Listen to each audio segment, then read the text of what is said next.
So we are now recording এবং আমাদের আজকের যে ক্লাস, এই ক্লাসটা হচ্ছে কজ অ্যান্ড ইফেক্ট নিয়ে। কজ অ্যান্ড ইফেক্ট নিয়ে আমাদের অনেক প্রবলেম। এটার মূলত তিনটা পার্ট আছে। Number one, cause plus effect. Number two, problem problem plus solution. Number three, cause এবং সলিউশন। তিন ধরনের কোশ্চেন এসে থাকে। তো এটার নাম আমি দিছি কজ অ্যান্ড ইফেক্ট। আজকে আমরা এই টপিকটা পড়বো। Cause effect, problem solution, cause and solution একই ধাঁচের কোশ্চেন, একই প্যাটার্নের কোশ্চেন, বাট তাদের ডাইমেনশন আলাদা। তা নিয়ে আমি আলোচনা করব। আমাদের কজ কি ইফেক্ট কি আমরা এটা বুঝি না। কোনটা কজ কোনটা ইফেক্ট এটা বুঝি না। ধরে নিলাম আমার বাড়িতে টম আছে একটা। সে কি করলো, হালকা করে আমার লাইটার নিয়ে ঘরে আগুন দিয়ে দিল। ফলে ঘরটা পুড়ে যাবে। ঘরে আগুন দেওয়াটা হচ্ছে কজ, ঘরটা পুড়ে গেছে এটা হচ্ছে ইফেক্ট। ঘরটা কেন পুড়লো? কারণ আগুন দিয়েছে, এই আগুন দেওয়াটা হচ্ছে কজ। ঘরটা পুড়ে গেছে এটা হচ্ছে ইফেক্ট। আর এটাকে যদি আমাকে আরেকটু ইজি করে বলতে হয়, কোনটা কজ কোনটা ইফেক্ট কোনটা প্রবলেম, তাহলে আমি খুব সংক্ষেপ করে বলি। ঢাকায় ঢাকায় প্রচুর জ্যাম, রাইট? প্রচুর জ্যাম, এটা একটা প্রবলেম। ঢাকায় জ্যাম প্রচুর, এটা একটা প্রবলেম। ক্লিয়ার? এটা একটা প্রবলেম। জ্যামটা কেন? জ্যামটা কেন? কারণ রাস্তা ন্যারো, রাস্তা ন্যারো, এটা হচ্ছে ঘটনা। আর জ্যামের কারণে এক্সামে যাইতে পারি না, এক্সাম লেট হয়, এটা হচ্ছে একটা ইফেক্ট। এটা হচ্ছে একটা ইফেক্ট। অনেক স্টুডেন্ট আছে কোনটা কজ কোনটা ইফেক্ট কোনটা প্রবলেম কোনটা সলিউশন এগুলো বুঝে না। এবার এইটারই সলিউশনটা কি হবে? এটার সলিউশনটা হবে wide road. Wide road, wide road হচ্ছে এটার সলিউশন। ওয়াইড রোড হচ্ছে এটার সলিউশন। সো আমরা একেবারে সংক্ষেপে বলি, যদি আমি কোনটা কজ কোনটা ইফেক্ট কোনটা সলিউশন না জানি, তাহলে আমরা একটা স্টুডেন্ট নেই। ধরে নিলাম উই হ্যাভ আফসানা মনি। আফসানা, আফসানার মন খারাপ। মন খারাপ কেন? কারণ সে কারণ সে ফেল করছে। ফেল করছে, ফেল করাটা হচ্ছে কজ। মন খারাপ একটা প্রবলেম। এবার মন খারাপের কারণে সে কারোর সাথে কথা বলে না, কথা বলে না, রাইট? সে কারোর সাথে কথা বলে না, এটা হচ্ছে ইফেক্ট। এটা হচ্ছে ইফেক্ট। এবার আফসানার এই প্রবলেমটার সলিউশনটা কি? তাকে আইএলসে আইএলসে 7 দিলে সে খুশি হবে। তো আইএলসে 7 দেওয়ার একটা ব্যবস্থা করে দিতে হবে তাকে, তাহলে সে খুশি হবে। That is a solution. That is a solution. স্টুডেন্টদের মেইন প্রবলেম হচ্ছে যেটা, যে তারা প্রশ্নটা একদম আনক্লিয়ার, প্রশ্নটা বুঝে না। একটা প্রশ্ন কেন বানানো হয়েছে, কি করতে এই প্রশ্নটা করা হইলো, এই প্রশ্নটার মেইন ডাইমেনশনটা কি, কোনটা কজ কোনটা ইফেক্ট এটা আমরা জানি না। যার কারণে আমাদের প্রচুর পরিমাণে ভুল হয়। কোয়েশ্চেন চাইছে একটা, লিখতেছি আর একটা। প্রশ্ন আমার কাছে আস্ক করছে একটা জিনিস, আমি লিখতেছি অন্য জিনিস। ইভেন একদম অনেস্টলি বলি, কিছু স্টুডেন্ট আছে যারা চাইছে প্রবলেম অ্যান্ড সলিউশন, লিখে রাখছে কজ অ্যান্ড ইফেক্ট। ওই স্টুডেন্টটা টাস্ক রেসপন্সে কিভাবে স্কোর পাবে? আমি জানতে চাই ওই স্টুডেন্ট টাস্ক রেসপন্সে কিভাবে স্কোর পাবে। Is it possible? না, সম্ভব না। সে টাস্ক রেসপন্সে কোনোভাবেই স্কোর পাইতে পারে না। তো এই জন্য আমি বারবার বলতেছি, ফোকাস অন কোয়েশ্চেন্স। একটু ভালো করে পড়ি, একটু ভালো করে পড়লে বুঝবো যে আমাকে কি করতে হবে না করতে হবে। আমাকে কি করতে হবে না করতে হবে। যেমন আমাকে এখানে একটা প্রশ্ন করছে, প্রবলেম সলিউশন এসে কোশ্চেন, আমরা কোন প্রক্রিয়ায় ইভালুয়েট করি। আমরা ইভালুয়েট করি মূলত 4টা বিষয়ের উপর। 1 নম্বর হচ্ছে achievement of the task. It means প্রশ্নে যা চাওয়া হয়েছে তা লিখছে কিনা, প্রশ্নে যা চাওয়া হয়েছে তা লিখছে কিনা একটা student. The examiner notices here to what extent do you have address all the parts of the task. কোশ্চেনের সবগুলো পার্ট স্টুডেন্ট লিখলো কিনা, একে এক্সপ্লেন করতে পারছে কিনা, এবং আইডিয়াগুলো ওয়েল ডেভেলপ কিনা। বাঙালি স্টুডেন্টদের সবচেয়ে বড় প্রবলেম, সে নিজে বুঝে না রাইটিং কেমনে লিখতে হয়। যেটা করে ভাষা ভাষা জ্ঞান, অমুকের কাছ থেকে শুনছে এই প্যাটার্নে লিখতে হবে, তমুকের কাছ থেকে শুনছে স্যাম্পল পড়লে হয়ে যাবে। না না না, টাস্ক টু এরকম না। Task two is all about, number one, task two is all about your well developed ideas, it's all about well explanation and কোশ্চেনের সবগুলো পার্ট আমি টাচ করলাম কিনা, কোশ্চেনে যা যা জানতে চাইছে তা আমি লিখতে পারলাম কিনা, তা দিয়ে আমরা অ্যাচিভমেন্ট অফ দ্য টাস্ক বা টাস্ক অ্যাচিভমেন্ট নির্ধারণ করি। এইটার উপর 25% মার্কস থাকে। That's it. নাম্বার টু হচ্ছে coherence and cohesion. Coherence and cohesion, coherence and cohesion means the logical flow and organization of your ideas and information are examined here. It means আমি যা লিখলাম তা লজিক্যাল কিনা, one after another idea গুছায় গুছায় লিখতে পারছে কিনা, একের পর এক আইডিয়া গুছায় গুছায় লিখতে পারছে কিনা, that is known as coherence and cohesion. পুরো মানে এসেটা কতটা লজিক্যাল প্রগ্রেশন হয়েছে, কতটা লজিক্যাল হইতে আমি এটা অর্গানাইজ করে লিখতে পারছি, তার উপর ডিপেন্ড করে কোহেরেন্স অ্যান্ড কোহিশন, তার উপর ডিপেন্ড করে coherence and cohesion. Then we have lexical resource. We have lexical resource. You know lexical resource? বারবার একটা কথা বলতাছি, vocab। vocab ছাড়া আইএলস হবে না। যে vocab জানে না তার আইএলস পরীক্ষা দেওয়া উচিত না, তার উচিত আগে ভোকাবুলারি পড়া। ভোকাবুলারি পড়া। এমন স্টুডেন্ট আছে, সে, আমি জানি না এরা কেন আইএলস করতে আসছে, সে খুব সিম্পল সিম্পল vocab পড়ে না। অ্যাডভান্স লেভেলের vocab তো পরের বিষয়, সে নর্মাল যে vocab এগুলা সে পড়ে না। এরা তো স্কুল কলেজে, একে হচ্ছে স্কুল কলেজে লেখাপড়া করে নাই, ভার্সিটি লাইফে কোন রকম টান দিয়ে বের হয়ে গেছে। আলটিমেটলি হয়েছে কি, এই স্টুডেন্ট গুলা বছরের পর বছর সাফার করতেছে। এখন একটা মানুষ যদি তার নিজের অবস্থান পরিবর্তন না করে, তাহলে তাকে কেউ কখনোই চেঞ্জ করতে পারবে না, কখনোই পারবে না। আমি ভোকাবুলারি পারি না, কিন্তু আমি আইএলটিএস করে বিদেশ যেতে চাইতেছি, এটা হবে না।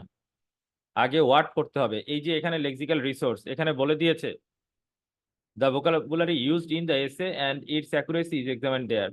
Here, accuracy কেন, স্পেলিং ঠিক আছে কিনা, যে ভোক্যাবটা লিখলাম ওই কনটেক্সটে ওগুলো ঠিক আছে কিনা, রাইট। তার উপর ভিত্তি করে লেক্সিক্যাল রিসোর্সে 25% মার্কস থাকে, কোহেরেন্স এন্ড কোহেশনে 25% মার্কস আছে, লেক্সিক্যাল রিসোর্সে 25% মার্কস থাকে। And we have grammatical accuracy and range. Grammatical accuracy and range এটাও দেখা হয় রাইটিং টেক্সট টুতে। যেমন এখানে the examiner evaluates whether the candidate has used the grammatical structure accurately. যেই স্ট্রাকচার গুলো লিখছে সেগুলো ঠিক আছে কিনা। Sentences with sophisticated clause and a clear flow should be used. কতটা ওয়াইড স্ট্রাকচারে লিখতে পারলো, ক্লজ দিয়ে লিখলো কিনা, বিভিন্ন স্ট্রাকচারে সে শো করতে পারলো কিনা গ্রামারটা, এবং সেগুলো অ্যাকুরেট কিনা, তা দেখে আমাকে এখানে 25% মার্কস ডিস্ট্রিবিউটেড করে। তো এই বিষয়গুলো জেনে তারপরে আমাকে রাইটিং লিখতে হয়, তা না করে আমরা কি করি, স্যাম্পল পড়ি। আরে বাবা, আমারে আগে ভোক্যাব ঠিক করতে হবে, আমাকে আগে গ্রামার ঠিক করতে হবে, দেন যাই আমি রাইটিং এ ভালো করব, তার আগে তো না। এরপরে আমি বলছি well ideas, well develop ideas. একটা স্টুডেন্ট বিভিন্ন টপিকের আইডিয়া পড়ে না, তার জন্য আইএলটিএস না। একটা স্টুডেন্ট বিভিন্ন টপিকের আইডিয়া পড়ে না, তার জন্য আইএলটিএস না। আইএলটিএস এ ভালো করতে হলে বিভিন্ন টপিকের আইডিয়া মাস্ট বি পড়তে হবে, মাস্ট বি, নয়তো হবে না। সো আমরা মানে কোন প্রক্রিয়ায় লিখবো, কি প্রক্রিয়ায় লিখবো তা অবশ্যই আমরা দেখব। আজকে যেহেতু আমরা কজ অ্যান্ড সলিউশন পড়াবো, আমাদের প্রথম কাজ হচ্ছে একটা ইন্ট্রো লেখা। দ্বিতীয় কাজ হচ্ছে কজ গুলো লেখা। যদি প্রবলেম জানতে চাই তাহলে প্রবলেম লিখবো, যদি কজ জানতে চাই তাহলে কজ লিখবো। ডিপেন্ড করে কোশ্চেনের উপর, বাট সবগুলোর প্যাটার্ন সেম। এখন কজ একটাও লিখতে পারি, কজ দুইটাও লিখতে পারি, বাট এর চাইতে বেশি না। কজ একটা দিয়েও লিখতে পারি, দুইটা কজও লিখতে পারি, কোনো প্রবলেম নাই। বাট এর চাইতে বেশি লিখতে গেলে হয় কি, রাইটিংটা অনেক বড় হয়ে যায়। ধরে নিলাম আমি দুইটা কজ লিখছি, তাহলে প্রথম কজটাকেই আমাদেরকে সলিউশন করতে হবে এবং দ্বিতীয় কজটাকে আমাদেরকে সলভ করতে হবে। নিউ কোনো সলিউশন করা যাবে না। প্রথম কজটাকে আমরা সলভ করব, দ্বিতীয় কজটাকে আমরা সলভ করব, নতুন কোনো সলিউশন আমরা করতে পারবো না। যদি করি তাহলে কোহেরেন্স এন্ড কোহিশনে আমরা স্কোর পাবো না। কেউ যদি এখানে একটা কজ দেখে তাহলে ওইটাকেই তাকে সলভ করতে হবে, নতুন কোনো সলিউশন আনা যাবে না। যেমন ধরে নিলাম আমাদের এখানে একটা স্টুডেন্ট আছে, নাম হচ্ছে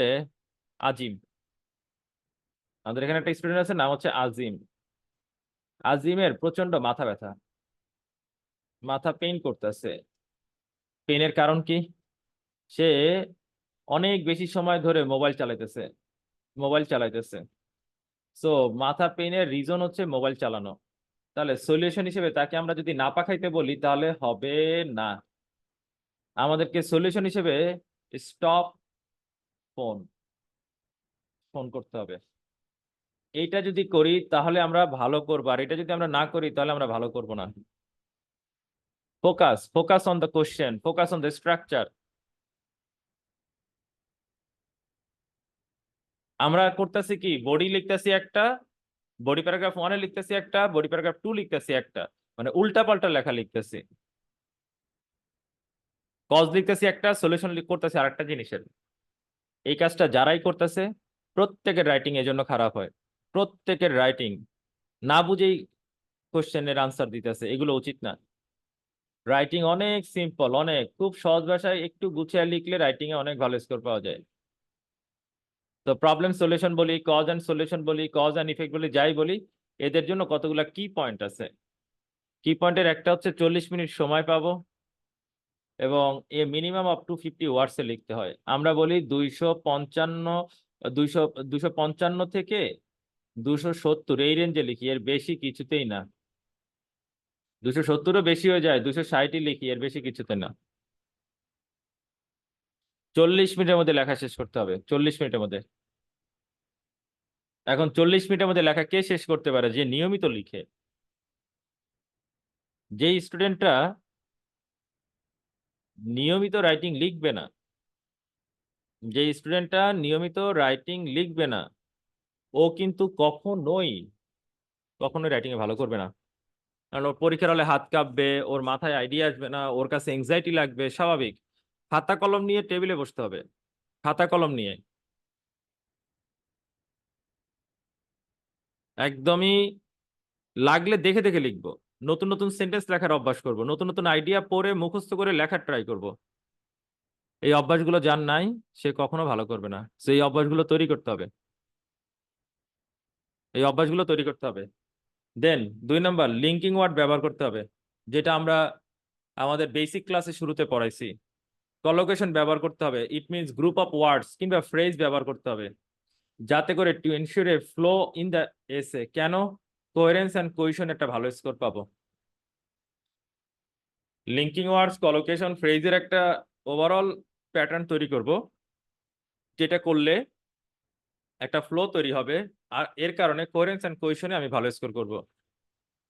দেন if you are using any facts or statistical data, make sure it is accurate and reliable. অর্থাৎ এক্সাম্পল গুলা যেগুলা দিব সেগুলো যেন একটা ওয়েল অর্গানাইজড হয়, সেগুলো যেন অ্যাকুরেট হয়, আগের সেন্টেন্স পরের সেন্টেন্সের যেন একটা ডিপেন্ডেন্সিটা ক্লিয়ার হয়।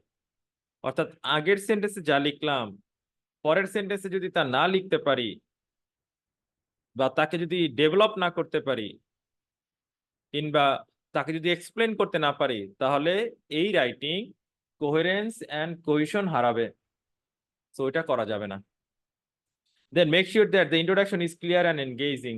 মারাত্মক একটা ব্যাপার, মারাত্মক একটা ব্যাপার যে ইন্ট্রোডাকশন খুবই ওয়েল অর্গানাইজড হতে হবে।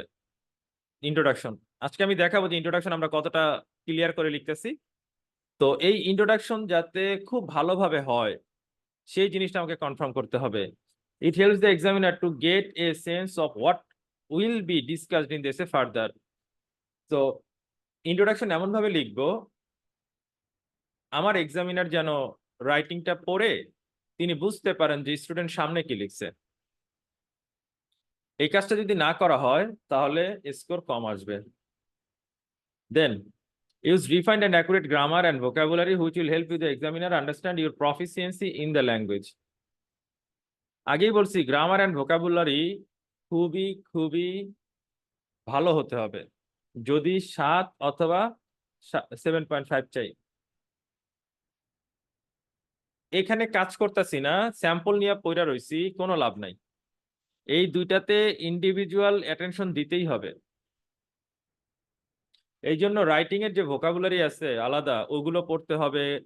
সিম্পল কমপ্লেক্স কম্পাউন্ডের কম্বিনেশন করে লেখার অভ্যাস করতে হবে, প্যাসিভে লেখার অভ্যাস করতে হবে, তারপরে কম্পারিজন দিয়ে সেন্টেন্স লেখার অভ্যাস করতে হবে, লিঙ্কার্স এর ব্যবহার করতে হবে। So even in your grammar কেউ যদি একটা কমা ভুল করে তাহলে তার ওই সেন্টেন্সটা বাদ যায়,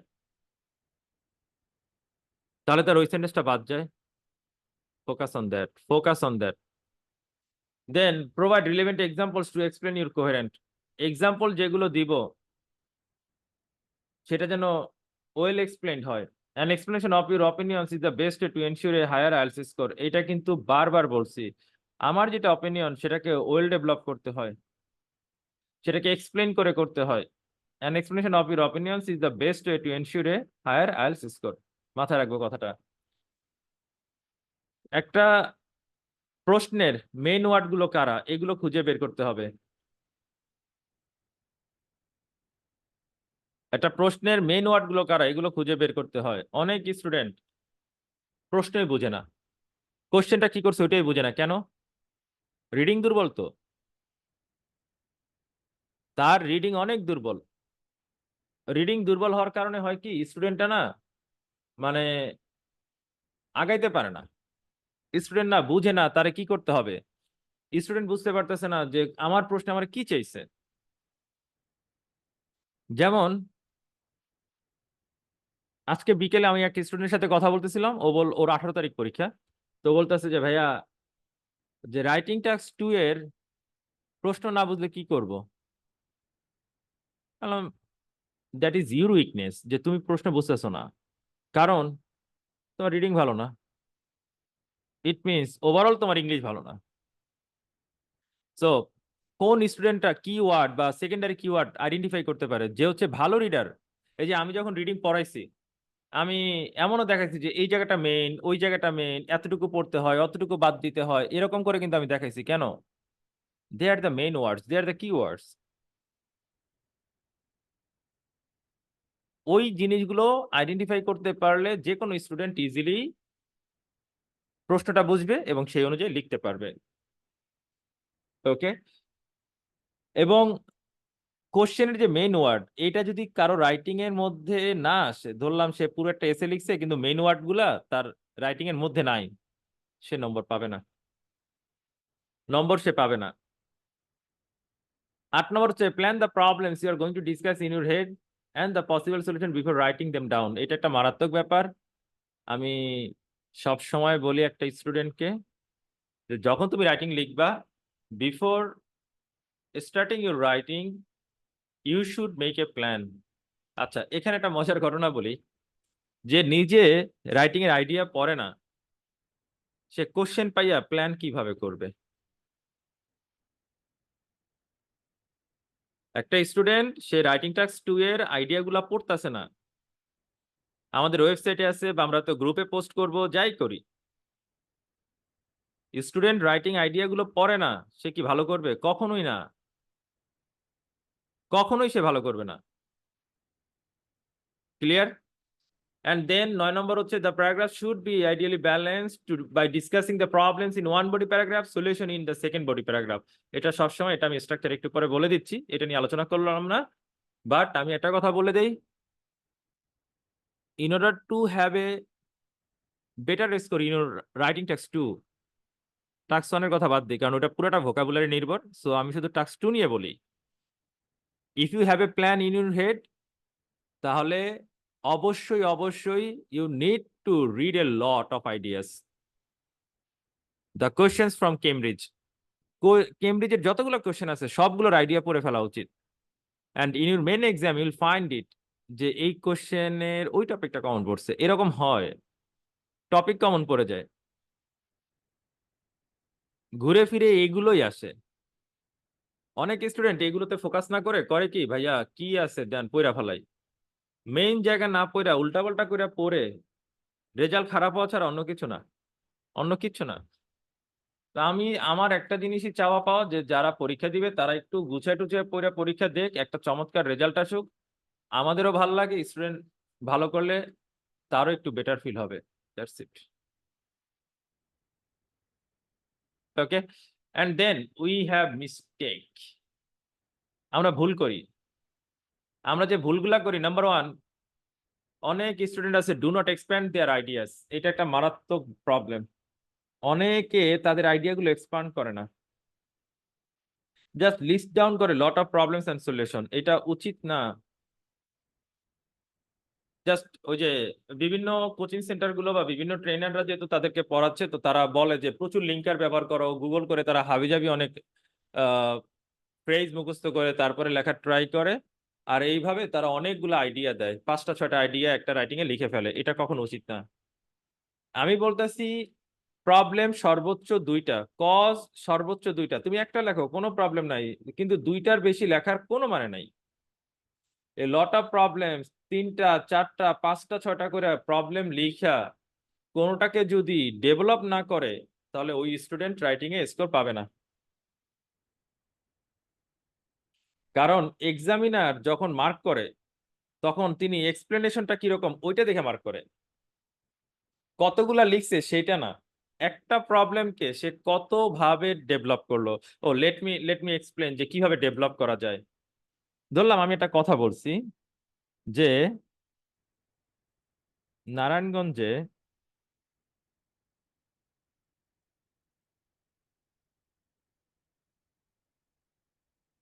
অনেক কিছু দেখার আছে, নারায়ণগঞ্জে অনেক কিছু দেখার আছে। এখন এইটা বলার পরে আমি বলা শুরু করছি, প্রথমেই তুমি দেখতে পারবা চাষারা, তারপরে তুমি একটু সামনে গেলে দেখতে পারবা নদী, তারপর তুমি নদীর ওপার গেলে দেখতে পারবা সাবদি, সেখানে গ্রাম পাবা, এবং গ্রামের মধ্য দিয়ে হেঁটে গেলে তুমি একটা বাজার পাবা, কাইন্ড অফ দ্যাট, এরকম একের পর এক আইডিয়া দিতেছি। ট্রাস্ট মি, আইএলটিএস সেইটা নিষেধ করে, রাইটিং টাস্ক এটা নিষেধ করে। রাইটিং টাস্ক বলে তুমি চাষারা লিখছো, এবার চাষাটাকে এক্সপ্লেন করো। চাষারাতে তুমি অনেকগুলা ফুড শপ পাবা, ফুডের শপ পাবা, দেন চাষারাতে তুমি একটা কাইন্ড অফ, আমি বলতে পারি, ধরলাম চাষারা তুমি খানপুর পাবা, হ্যাঁ খানপুরে তুমি ঘুরতে পারবা, কিংবা হয়তো বলা হইলো যে এখানে ফুডের দোকানগুলো অনেক ভালো। এই যে একটা জায়গাকে একেবারে সুন্দর করে ব্যাখ্যা করাটা, এইটাই এক্সামিনাররা আশা করে, এক্সামিনাররা জাস্ট এই জিনিসটা আশা করে।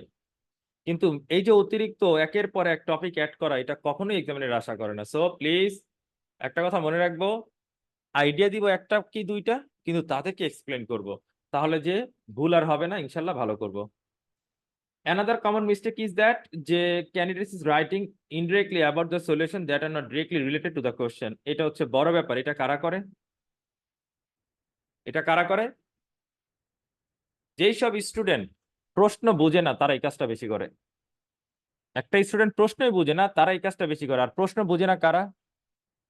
যাদের ভোকাবুলারি দুর্বল, যাদের রিডিং স্কিল দুর্বল। ক্লিয়ার? সো ইনডিরেক্টলি যদি কেউ আনসার দিতে যায় তাহলে সেটা হবে না। ইউ শুড ট্রাই যে আমি একবারে কনক্রিট আইডিয়াগুলো নিয়ে লিখবো এবং জেনারেলাইজ অ্যান্সার দিব না, ইন জেনারেল আনসার দিব না, টপিক যেটা টপিক ওই টপিক অনুযায়ী লিখবো। টপিক হচ্ছে চিলড্রেন নিয়ে, আমি পিপল নিয়ে লিখতে পারবো না, আমাকে চিলড্রেন নিয়ে লিখতে হবে। টপিক হচ্ছে ফুটবল নিয়ে আর আমি স্পোর্টস নিয়ে লেখা শুরু করছি, no no no, don't do that. এরকম জেনারেলাইজ করে লিখবো না, কোন টপিকে প্রশ্ন করছে আমি ওই টপিকের উপর বেস করে আমাকে আনসার লিখতে হবে। সো কিওয়ার্ড, মাইক্রো কিওয়ার্ড বা সেকেন্ডারি কিওয়ার্ডস গুলা যেইগুলা, এইগুলাকে আমাকে আনসারের সাথে ইনক্লুড করে তারপরে লিখতে হবে। Then move on. আমাদের আরেকটা ভুল হচ্ছে many people often list down good problems but fail to link them with the solution. এটা একটা মারাত্মক ইস্যু। আমি একটু আগে বলছি যে আমাদের আজিমের, we are talking about Azim, okay আমরা নতুন কাউকে নেই। সো আমরা নিলাম রাকিবকে, we have Rakib. Rakib, so রাকিবের প্রবলেম হচ্ছে রাকিবের রাকিবের রাতে ঘুম হয় না, রাতে ঘুম নাই ধরে নিলাম। এটার পেছনে মেইন কারণ হচ্ছে রাকিব দিনে ঘুমায়, দিনে ঘুমায়, রাতে ঘুম হয় না দেখে সবাই বলল কি তুমি ড্রাগ নাও, ঘুমের একটা ড্রাগ নাও, এরকম বললা দিছে যে তুমি ঘুমের একটা ওষুধ খাও বা ঘুমের একটা ড্রাগ নাও, এই টাইপের কিছু একটা বলে দিছে। But trust me, this can not be a great solution for your writing. আমাকে বলে দিছে লিঙ্ক করতে হবে, সলিউশন একটা ডিরেক্টলি লিঙ্ক থাকতে হবে, অ্যাকচুয়াল প্রবলেমের সাথে তার একটা রিলেশন থাকতে হবে। তো দ্যাটস ওয়াই দিনে ঘুমানোটা বন্ধ করে দিতে হবে, এটাই আমার একটা সলিউশন, এটাই আমার একটা solution. Okay, learn to identify the problem, solution and cause and solution questions as both of them might look similar. এখানে আরেকটা ব্যাপার, প্রশ্ন বোঝাটা, যে কোশ্চেন যদি চাই প্রবলেম এন্ড সলিউশন তাহলে আমি ডেফিনেটলি কজ এন্ড সলিউশন লিখতে পারবো না, আমি কজ এন্ড সলিউশন লিখতে পারবো না। তো that's why according to your question you need to answer. প্রশ্ন কি চাইতেছে, প্রশ্ন কি দিছে, ওই অনুযায়ী আমাকে আনসার করতে হবে, ওই অনুযায়ী আমাকে আনসার করতে হবে। That's it. Oh, you have a question, you know, in your main exam, এইখানে যেভাবে আছে মেন এক্সামে ঠিক সেভাবেই থাকবে,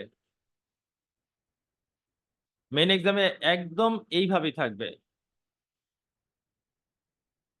এটা আমরা কেমব্রিজ 13 থেকে নিয়েছি, কেমব্রিজ 13 থেকে নিয়েছি। আমি এই ব্যাচে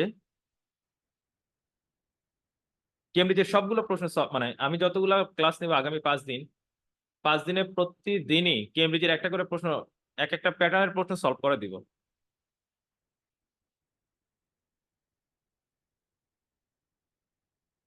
প্রতিটা প্যাটার্নের প্রশ্ন আমি সলভ করে দিব। ওকে, তো এখানে এটা হচ্ছে টপিক, মনে রাখবে এটা হচ্ছে topic. This is question 1 and this is question 2। Question 1 and question 2, topic বলছে in spite of the advances made in agriculture, many people around the world still go hungry. That means এগ্রিকালচারে অনেক advancement হয়েছে, তারপরও মানুষ hungry, খাবার নাই। Why is this the case? রিজনটা কি, রিজনটা কি? What can be done? Solution কি, সলিউশন কি? সো জাস্ট এইটা একটাই আমাকে আনসার করতে হবে যে কেন হইতাছে, সলিউশনটা কি। ধরে নিলাম আমাদের টপিকের মেইন রিজন হচ্ছে ফুড ওয়েস্ট, যে মানুষ কেন হাংরি, কারণ অনেক বেশি ফুড ওয়েস্ট হচ্ছে, ওয়ার্ল্ড ওয়াইড অনেক বেশি ফুড ওয়েস্ট হচ্ছে। তাহলে সলিউশন করার সময় ফুড ওয়েস্টটাকেই আমাকে লিখতে হবে, সলিউশন করার সময় আমাকে ফুড ওয়েস্টটাকেই সলভ করতে হবে। ফুড ওয়েস্ট কিভাবে রোধ করা যায়, ফুড ওয়েস্ট না করে কিভাবে আমরা এটাকে আরো প্রিজার্ভ করতে পারি, বা এটাকে মানুষের মধ্যে ওয়েল ডিস্ট্রিবিউটেড করতে পারি কিনা, ইন ডেপথ আলোচনা করতে হবে। এখন কেউ যদি মনে করে যে না সে এখানে কজ লিখবে দুইটা, ওই দুইটাকেই সলভ করবে, সে সেটাও করতে পারে। কেউ যদি মনে করে একটা লিখবো আর ওইটাকেই আমি এখানে সলভ করবো, you can also do that. অর্থাৎ আইডিয়া একটা অথবা দুইটা দিলেই হয়ে যায়, এর বেশি অতিরিক্ত লেখাটা রাইটিং এ কখনোই ভালো স্কোর আনে না। অনেক স্টুডেন্ট হয় কি মানে এটা আসলে আমাদেরকে ছোটবেলা থেকে শিখাইছে এইভাবে, বেশি লিখবি নম্বর বেশি পাবি, বাট এটা ইন্টারন্যাশনাল মানদণ্ড অনুযায়ী ঠিক নাই। তো যাই হোক, আমাদের এখানে এই প্রশ্নটা ছিল এবং প্রতিটা প্রশ্নের নিচে ওরা বলে দেয় give reasons for your answer and include any relevant examples from your own knowledge or experience. দুইটা টপিক বলছে, একটা হচ্ছে নলেজ থেকে, একটা হচ্ছে এক্সপেরিয়েন্স থেকে। সো আমরা রিলেভেন্ট এক্সাম্পল অ্যাড করব, সো বিফোর রাইটিং আমি একটু বলি এই প্রশ্নের আনসার কিভাবে দিব। নাম্বার ওয়ান, যখন আমরা ইন্ট্রো লিখব তখন প্যারাফ্রেজ করব। কাকে প্যারাফ্রেজ করব? যে টপিকটা দেয়া আছে তাকে। নাম্বার টু, আমরা যেটা করব এটাকে আহ এই যে কজের আনসার দিব, দেন এই যে solution, what can be done, it mean solution, আমরা সলিউশনের আনসার দিব, দ্যাটস ইট। এই তিনটা কাজ উইথ এলআর এন্ড জিআর এ ভালো রেখে যে করতে পারবে সে চোখ বন্ধ করে 6.5 থেকে 7 পাবে, বলে রাখলাম। জাস্ট ইন্ট্রোর কথা বললাম, আমি বাকিগুলোর কথা বলতেছি না, আমি জাস্ট শুধু ইন্ট্রোর মানদণ্ডটাই বললাম। Number one, paraphrase, no extra topic, no new ideas. Number two, কজের আনসার দিব। নাম্বার থ্রি, সলিউশনের আনসার দিব। তো if you can do this, trust me, 6.5 থেকে 7 পাবো। ডিপেন্ড করবে লেক্সিক্যাল রিসোর্স এন্ড গ্রামারের উপর। যার লেক্সিক্যাল রিসোর্স ভালো, যার গ্রামার ভালো, সে এমনিতেই ভালো করবে। সো যাই দেখি আমরা কতটুকু গুছিয়ে লিখতে পারছি। প্রশ্ন ছিল, in spite of the advances made in agriculture many people around the world still go hungry. আমরা লিখতেছি many people still go hungry worldwide. Paraphrase করার সময় এই টপিকটাকে আমরা আগে নিয়ে আসছি। in spite of the advancement in the agriculture, the advances made in agriculture. আমরা এখানে ওয়ার্ডের যে ফর্ম আছে এটা চেঞ্জ করে তারপরে প্যারাফ্রেজ করছি। আমার প্যারাফ্রেজের যে ক্লাস ছিল সেখানে আজকেও আমি একটা ফেসবুক লাইভে একই কথা বলছি যে ওয়ার্ডের ফরমেশন চেঞ্জ করা যায়, সেন্টেন্সের ক্লজ আগে পরে করে তারপরে রাইটিং লেখা, প্যারাফ্রেজ করা যায়। আমি এখানে জাস্ট মিক্সটাই করেছি, আর কিছু করি নাই। সো প্রথম কাজ প্যারাফ্রেজ, রিরাইট যেটাকে আমরা বলে থাকি, রিরাইট বা paraphrase done. Why is this the case? Several variables contribute to the global condition of hunger. Causeর আনসার, রাইট? কজের আনসার দিলাম। What can be done? Addressing global hunger requires a comprehensive approach. এর মানে হচ্ছে যে অনেকগুলো approach নিতে হবে, অনেক কিছু করার মতন আছে, একটা কম্প্রিহেন্সিভ অ্যাপ্রোচ নেওয়া যেতে পারে, রাইট? সো এখানে সলিউশনের আমি আনসার দিলাম, দ্যাটস ইট। একটা হচ্ছে কজের আনসার দিলাম, একটা হচ্ছে সলিউশনের আনসার দিলাম, এই তো।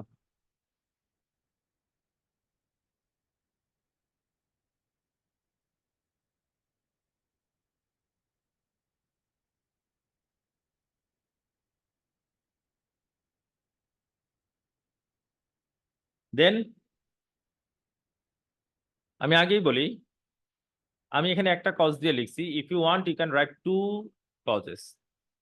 আমি একটা দিয়ে লিখছি, তার মানে একটাই লিখতে হবে এরকম না, দুইটা দিয়েও লিখতে পারবো। সো একটাকে আমি একদম, যেহেতু আমাদের রাইটিং এ বলা ছিল তুমি যা লিখো তাকে ভালোভাবে এক্সপ্লেন করে বলো তাহলে তুমি স্কোর পাবা, সো দ্যাটস ওয়াই আমি একটু ওয়েল ডেভেলপ করে লিখছি, একটু বেশি এক্সপ্লেন করে লেখার ট্রাই করছি। তো এখানে আমি যেটা করেছি সেটা হচ্ছে ফার্স্টে একটা টপিক সেন্টেন্স লিখে ফেলছি, এটা হচ্ছে টপিক সেন্টেন্স।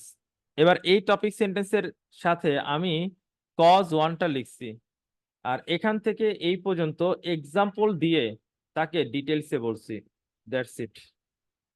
আমি আর অন্য কোনো কিছু করি নাই। প্রত্যেকটা বডি প্যারাগ্রাফে, প্রতিটা বডি প্যারাগ্রাফে একটা টপিক সেন্টেন্স অ্যাড করতে হয়, প্রতিটা বডি প্যারাগ্রাফে একটা টপিক সেন্টেন্স অ্যাড করতে হয়। তারপরে যে টপিক সেন্টেন্স অ্যাড করার পরে যে আমার কাজ হচ্ছে আমি ওই প্যারাগ্রাফের ডিটেলস শুরু করব এবং আমি এখানে রিজনটা দিছি পভার্টিকে আমি রিজন দিছি। আর দেন আমি তাকে এই পর্যন্ত হোক 3 লাইন, হোক 4 লাইন বা 4টা সেন্টেন্স, যাই হোক, আমি তার মধ্যে তাকে এক্সপ্লেন করেছি। So let me show this. There are several reasons why hunger persists despite advances in agriculture. There are several reasons why hunger persists despite advances in agriculture. অনেকগুলা রিজন আছে। Poverty is the greatest cause of hunger around the world in both higher wealth and low to middle income countries. Main cause-টা কি? The greatest cause of hunger. The greatest cause that is collocation. The greatest cause of hunger around the world. Around the world লিখলে শেষ হয়ে যাইতো, আমরা সেটা করি নাই, বরং তাকে ডিটেলসে বলতেছি in both higher wealth and low to middle income countries. এইটা এই যে এক্সট্রা অ্যাড করে লিখছি, এই ধরনের সেন্টেন্স লিখতে হয়। চাইলে আমি এখানে স্টপ করতে পারতাম, কিন্তু তারপর আমি একটু বাড়াইয়া লিখছি। দেন পোভার্টি যেহেতু the greatest cause of hunger, তাকে এবার এখান থেকে এই পর্যন্ত একটা ওয়েল অর্গানাইজড করে লিখবো। Many people who are hungry live in extreme poverty. তার মানে যারাই হাঙ্গার ফেস করতেছে তারা আসলে এক্সট্রিম পোভার্টিতে আছে। Can not afford to buy food even when it is available due to poverty and income inequality. এবং তারা ফুড অ্যাফোর্ড করতে পারে না, ফুড কিনতে পারে না, কারণ পোভার্টি এবং ইনকাম ইনইকুয়ালিটির কারণে। দুইটা কারণ, একটা হচ্ছে পোভার্টি, একটা হচ্ছে ইনকাম ইনইকুয়ালিটি। সো ইনকাম ইনইকুয়ালিটির কারণেই কিন্তু পোভার্টি তৈরি হয়। ক্লিয়ার? দেন ফর এক্সাম্পল দিয়ে এই টপিকটাকে জাস্ট আমি এক্সপ্লেন করব। For example, the world's largest group of people in extreme poverty are small holder farmers.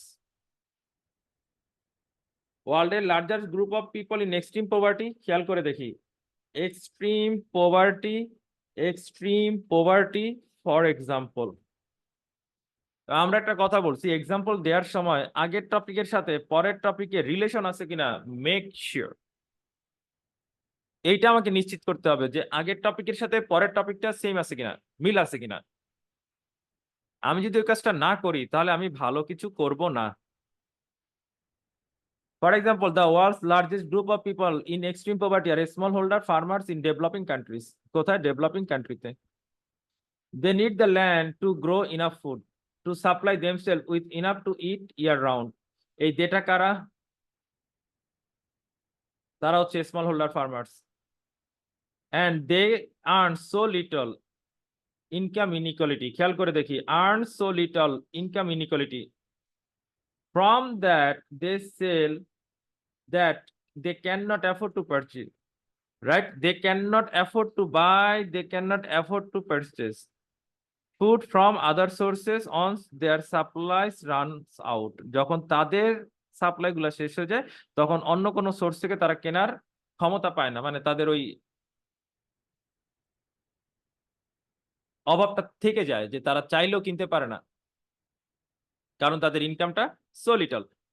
তো এখানে এমন না যে আমি নতুন কোনো টপিক আনছি, এমন না যে নিউ কোনো আইডিয়া এখানে অ্যাড করা হয়েছে। একটা সেন্ট্রাল আইডিয়া রাখা তাকে জাস্ট ওয়েল অর্গানাইজড করে, ওয়েল ডেভেলপ করে আমি লিখেছি।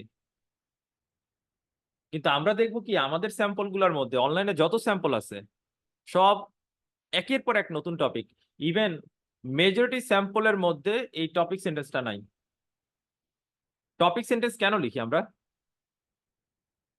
রিডিং পড়াইছি, রিডিং এ বলছি টপিক সেন্টেন্স লিখতে হয়। টপিক সেন্টেন্স দেওয়া হয় এই কারণে, জাস্ট বিকজ অফ স্টুডেন্ট যাতে সামনে যেই আইডিয়াটা আছে ওইটা বুঝতে পারে। যখন আমি বলছি সেভারাল রিজন আছে, তাহলে আমি এখান থেকে এই পর্যন্ত রিজন ব্যাখ্যা করব, রিজন দিব, নিয়ম তো এইটাই। So focus on this, I hope সবার clear.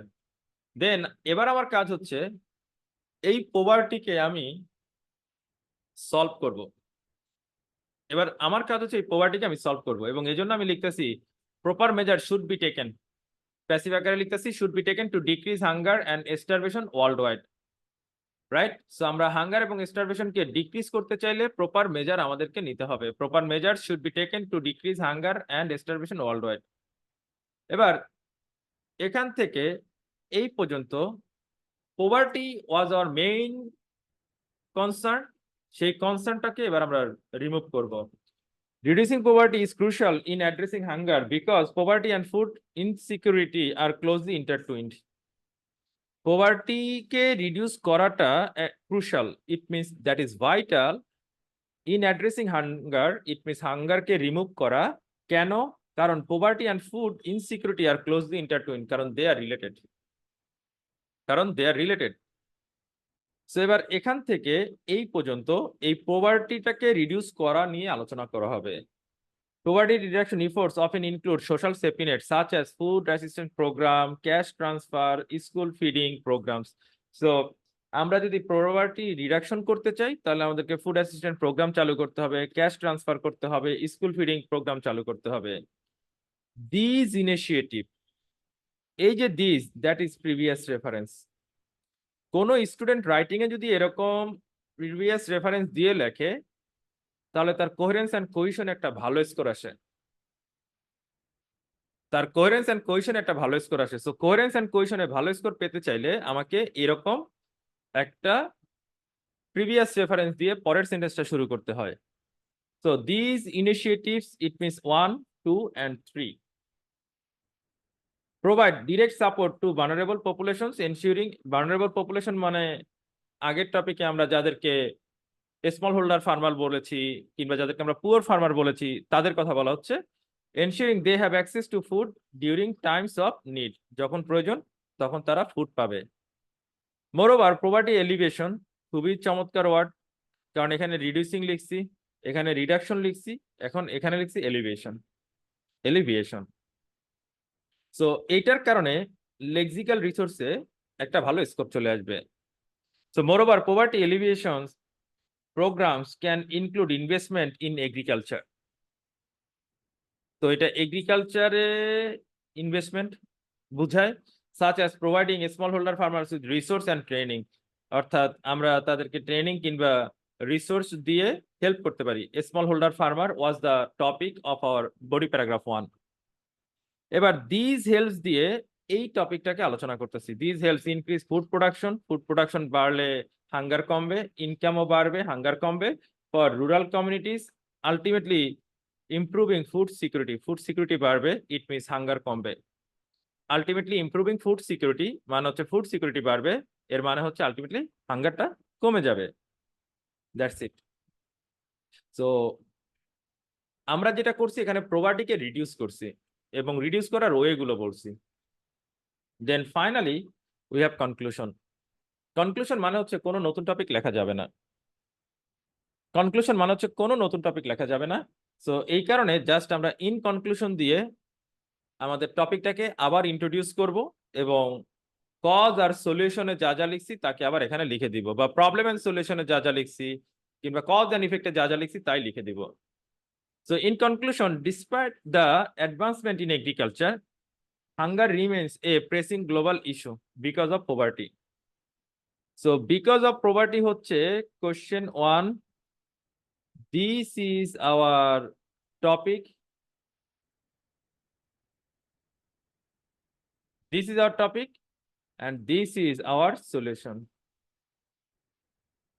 Reducing poverty is essential for addressing hunger because it addresses the underlying economic, social and structural factors contributing to food insecurity. কারণ পোভার্টি হচ্ছে, পোভার্টিকে যদি আমরা রিডিউস করি তাহলে ইকোনমিক, সোশ্যাল এবং structural যে ফ্যাক্টরগুলো আছে যাদের কারণে আমার ফুড ইনসিকিউরিটি তৈরি হয় সেইগুলাকে অ্যাড্রেস করবে, মানে সেগুলারে আগে সলভ করবে। সেইগুলাকে দূর করতে পারলেই আলটিমেটলি আমি কি পাবো? একটা আউটপুট পাবো। তো এই ছিল আমাদের cause and effect. So remember, cause and effect, problem and solution, cause and solution they all are same, মানে সেম স্ট্রাকচারে লিখতে হয়, সেম প্যাটার্নে লিখতে হয়। তো আমার স্টুডেন্টদেরকে আমি যেটা বলবো, তারা যেটা করবে খুবই সিম্পল, তারা এরকম আমার মতন ওয়েবসাইটে চলে যাবে। কোথায় যাবে? আইএলটিএস ব্যাংকে চলে যাবে। খুবই সিম্পল, আইএলটিএস এসএ ব্যাংকে যে তারা টাস্ক 2 এর cause and solution, problem and solution open করবে। Cause and solution, problem and solution open করবে। সো ধরে নিলাম একটা স্টুডেন্টের কাছে এই প্রশ্নটা আছে, এটা কেমব্রিজ 8 থেকে নেয়া। In some countries, the average weight of people is increasing and their levels of health and fitness are decreasing. What do you think the causes of this problem? Okay. And what do you think are the causes of these problems? এইটার main কারণগুলো কি কি? ওকে, so এই কথাটাকে just সে copy দিবে, copy দিয়ে সে chat জিপিটিতে চলে যাবে, চ্যাট জিপিটিতে চলে যাবে, চ্যাট জিপিটিতে যে একটাই কাজ, সে এখানে লিখবে হোয়াই, হোয়াই লিখে পুরা question, why in some countries the average weight of people is increasing and their levels of health and fitness are decreasing. কেন? এবার জাস্ট ওকে বলে দিবে কেন মানুষের ওয়েট বাড়তেছে, কেন মানুষের ফিটনেস ডিক্রিজ করতেছে। চ্যাট জিপিটি কতগুলো আইডিয়া দিবে, এই আইডিয়া থেকে, এই আইডিয়া থেকে 2টা বা 3টা আইডিয়া একটা নোট করে ফেলতে হবে, নোট, এবং সেই নোট খাতা গ্রুপে ছবি তুলে পোস্ট করতে হবে। Oh that is your problem, your PC problem maybe, আমি জানি না, বাট এটা কেন ওপেন হবে না, ডিভাইস চেঞ্জ করলে হইতে পারে। আফসানা হয়তো ডিভাইস চেঞ্জ করলে ঠিক হয়ে যাবে। তো আমাকে একটু জানাতে হবে যে ক্লাসটা করে কেমন ফিল হয়েছে, কি মনে হয়েছে, কি শিখলাম, ক্লাস আদৌ কোনো ইফেক্টিভ ছিল কিনা, এটা একটু আমাকে জানাতে হবে। এবং সবাইকে যে এইচডব্লিউ দিলাম, যতগুলা কোশ্চেন আছে এই যে এখানে, যতগুলা cause and solution, problem and সলিউশনের যতগুলা কোশ্চেন আছে, সবগুলার আইডিয়া পড়তে হবে, সবগুলার আইডিয়া পড়তে হবে। Very simple. আমি এই যে এটা না, এই কোশ্চেনটা কি নিয়ে, in some countries the average weight of people is increasing and their levels of fitness are decreasing, তাই না? Level of fitness are decreasing. So এটাকে কিভাবে সলভ করা যায়, যেমন এখানে সেই ক্ষেত্রে আমরা লিখতে পারি, মানে চ্যাট জিপিটি আমি এভাবে দিতে পারি, how to reduce obesity, how to reduce obesity, obesity মানে লিখছি, obesity, how to reduce obesity, কারণ ওয়েট বাড়তেছে মানে কি অবেসিটির প্রবলেম, ফিটনেস কমতেছে মানে কি এটাও তো অবেসিটির প্রবলেম। সো এই যে এখানে আমার আইডিয়া দিয়ে দিছে ইজিলি। এই কাজটা যে করবে না, তার রাইটিং টাস্ক একটু ভালো হওয়ার কোনো দরকার নাই, সে কোনো রকম 4, 4.5, 5 পেয়ে যাক, আবার আসুক, আবার পরীক্ষা দেখ, কষ্ট করে দেখুক কেমন লাগে। আর যে করবে সে আলহামদুলিল্লাহ একবারই সে ভালো করবে, প্রথমবারই সে ভালো করবে। ওকে, দ্যাটস ইট। আচ্ছা, কপি যার হয় না সে হচ্ছে যে অ্যালাউ কপি একটা এক্সটেনশন পাওয়া যায়, ওই যে এই কোনায় লেখা উঠছে অ্যালাউ কপি। হ্যাঁ, এখানে এই যে এটা একটা এক্সটেনশন, এই এক্সটেনশনটা নামাই নিও, তাইলেই হবে। এটা নিয়ে তারপরে কপি দিতে পারবা। মাক্কারের আইএলটিএস রাইটিং বই হুদাই পড়ে লাভ নাই।